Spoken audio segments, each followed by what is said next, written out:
Hello दोस्तों, genius coaching number 1 में पुनः आपका स्वागत है। मैं एमडी तफीज आपका स्वागत करता हूं।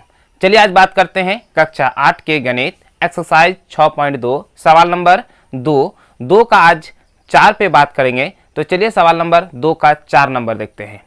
देखिए सवाल नंबर 2 में क्या कहता है, पहले एक बार हम बता दें। बोला निम्नलिखित संख्याओं में क्या करना है, वह छोटी से छोटी संख्या बताएं जिससे इस संख्या से गुना करने पर वह एक पूर्ण घन बन जाए और इस प्रकार से प्राप्त पूर्ण घन की जो संख्या का घनमूल भी ज्ञात करना है। मतलब यहाँ पे आपको संख्या दिया है, जो संख्या है उसमें मिनिमम कौन सी संख्या गुना करने मतलब गुना किया जाए ताकि वो पूर्ण घन प्राप्त कर जाए, वो संख्या भी ज्ञात करना है जिसे गुना करना है, और जो संख्या प्राप्त होगा गुना करके उसका घनमूल भी ज्ञात करना है। तो चलिए हम ज्ञात करते हैं सवाल नंबर यहाँ पे 2 का 4 नंबर। चूंकि 1 से लेकर 3 तक पीछे वाले वीडियो में आपको बता चुके हैं, यदि आप वह वीडियो नहीं देखे हैं तो इस चैनल के प्लेलिस्ट में जाकर उसे देख सकते हैं। तो चलिए यहाँ पे देखते हैं सवाल नंबर कितना, 2 का 4 नंबर। ठीक है, 2 नंबर का 4 नंबर। देखिए सबसे पहले यहाँ पे है क्या, कितना 675 है। ठीक है, 675 है। तो सबसे पहले हम यहाँ पे क्या करेंगे, हल लिखते हैं। जैसे हल लिखेंगे तो 675, सबसे पहले क्या करेंगे, हम इसको गुणनखंड करेंगे। 675 जो है हम क्या करेंगे, इसका गुणनखंड करेंगे। तो चलिए 675 का क्या करते हैं, गुणनखंड करते हैं। तो यहाँ पे आपका हो जाएगा 675। तो यहाँ पे देखिए इकाई अंक कितना है, 5 है। पहले 3 से खिलाते हैं तो 3 से कट जाएगा, 3 दूनी 6। यहाँ क्या हो जाएगा, 3 दूनी 6, और यहाँ क्या होगा 5 तिया, यहाँ 5 25। ठीक है, अब यहाँ पे देखिए 3 दूनी 6 हो जाएगा, 3 दूनी 6, 5 तिया 15 हो जाएगा। अब यहाँ पे किससे हो जाएगा, फिर यहाँ पे किससे हो जाएगा, 3 से। अगर 3 से करेंगे यहाँ पे क्या हो जाएगा, 7 तिया 21, 5 तिया 15। फिर अगर 3 से करेंगे तो क्या हो जाएगा, 25 तिया 75।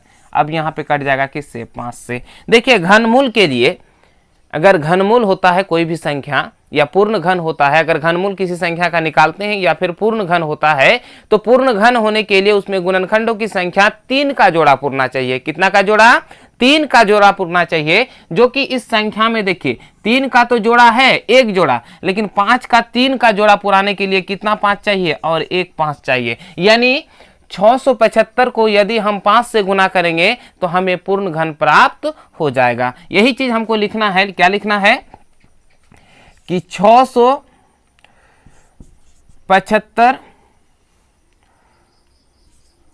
को 5 से गुना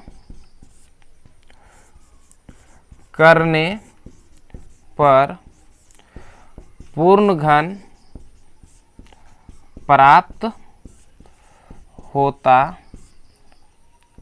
है। ठीक है, जब हमें प्राप्त हो गया किससे, 5 से गुना करने पर। अब बोल रहा है क्या, उसका घनमूल भी ज्ञात करना है। तो चलिए हम इसका घनमूल ज्ञात करते हैं। सबसे पहले हम संख्या निकालते हैं, है ना। तो संख्या हमारा क्या हो जाएगा, देखिए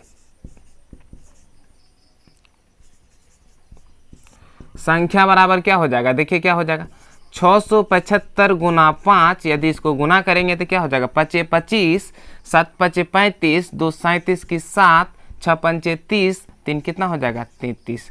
अब क्या करना है, इसका घनमूल निकालना है। तो हम क्या करते हैं, घनमूल यानी 33 75 का घनमूल निकालना है। तो यहाँ पे देखिए हमने तो गुणनखंड कर चुके हैं। यहाँ पे तो क्या हो जाएगा, 3 गुना 3 गुना 3, 5 गुना 5 गुना 5। ठीक है, अब यहाँ पे देखिए हर 3 जोड़ा में से एक निकलेगा। घनमूल का मतलब यह हुआ कि हर 3 में से एक बाहर निकलेगा। तो यहाँ 3 गुना 5 निकल गया, यानी आपका बचा कितना, 15। यही हो गया आपका आंसर। एक आंसर 15 हुआ, दूसरा आंसर क्या हुआ, 5। यानी 5 से गुना करने पर पूर्ण घन प्राप्त होता है, जबकि इसका घनमूल कितना निकला, 15। अब देखते हैं इसका सवाल नंबर कितना, 5 नंबर। सवाल नंबर कितना, 5। सवाल नंबर 5 में आपका दिया हुआ है कितना, 432। तो 432 हमने लिख दिया। अब क्या करते हैं, हम हल करते हैं। जैसे हल करेंगे तो हम 432 को लिख देंगे। ठीक है, 400 जैसे 32 लिखेंगे, 432 का क्या करना है, हमें गुणनखंड करना है। और चलिए हम इसका 432 का गुणनखंड करते हैं। तो यहाँ पे 432 लिखें, चलिए गुणनखंड करते हैं। चलिए 2 से करते हैं, 2 दूनी 4, 2 1 2, 6 दूनी 12। फिर 2 से करेंगे क्या हो जाएगा, यहाँ पे आपका कितना 2 एका 2 क्या हो जाएगा 8 दूनी 16, फिर 2 से करेंगे क्या हो जाएगा, देखिए 5 दूनी 10, 4 दूनी 8, फिर 2 से करेंगे क्या हो जाएगा 27, फिर यहाँ पे 3 से हो जाएगा 9 3 27, फिर 3 से होगा, फिर 3 से होगा। यहाँ पे देखिए 3 वाला तो जोड़ा पुर गया, यहाँ पे कितना 2 का भी एक जोड़ा पुर गया, मतलब 3 संख्या का 2 जोड़ा पुर गया, लेकिन यहाँ पे बचा कितना सिर्फ 2, मतलब इसका जोड़ा पुराने के लिए 3 का कितना 2 गुना 2, 2 को 2 की आवश्यकता होती है, मतलब 2 दूनी 4, यानी अगर हम 432 में 4 से गुना करेंगे तो पूर्ण घन हमें प्राप्त हो जाएगा। तो हम चलिए करते हैं, तो यहाँ पे हम लिखेंगे क्या कि 432 को 4 से गुना करने पर पूर्ण घन प्राप्त होता है।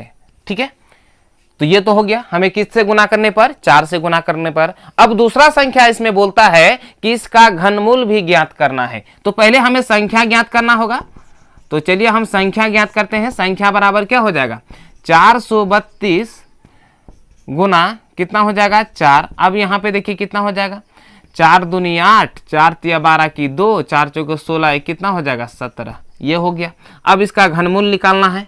ठीक है, तो जैसे घनमूल, ये तो घनमूल का चिन्ह हुआ, यदि यहाँ पे 3 नहीं लगाएंगे तो ये किसका होगा, वर्गमूल का चिन्ह होगा, लेकिन अगर 3 लगा देंगे तो क्या हो जाएगा, घनमूल का चिन्ह होगा। तो चलिए यहाँ पे क्या हो जाएगा 17 28, तो इसका गुणनखंड किए, तो यहाँ पे देखिए गुणनखंड किया हुआ है 2 गुना 2 गुना 2, 2 गुना 2 गुना 2, 3 गुना 3 गुना 3। अब यहाँ पे घनमूल का चिन्ह दे दिए। घनमूल का मतलब ये होता है कि हर 3 जोड़ा में से एक बाहर निकालना है। क्या करना है, हर 3 जोड़ा में से एक बाहर निकालना है। तो यहाँ पे 3 का जोड़ा पुर गया तो 1 निकल गया, इसमें से 1 निकल गया 2, और यहाँ पे 3 को जोड़ा है, मतलब क्या 3 का जोड़ा 3 है, तो यहाँ पे 1 3 निकल गया। अब लास्ट में क्या कर देना है, इसको गुना कर देना है, तो 2 दूनी 4, 4 तिया 12। ठीक है, यही हो गया इसका आंसर। ठीक है, तो यहां पे सवाल, ये जो सवाल होता है वो समाप्त होता है। अभी हमने देखा कि मिनिमम संख्या किससे गुना करने पर क्या हो जाएगा, कि ये पूर्णतः घन प्राप्त हो जाएगा।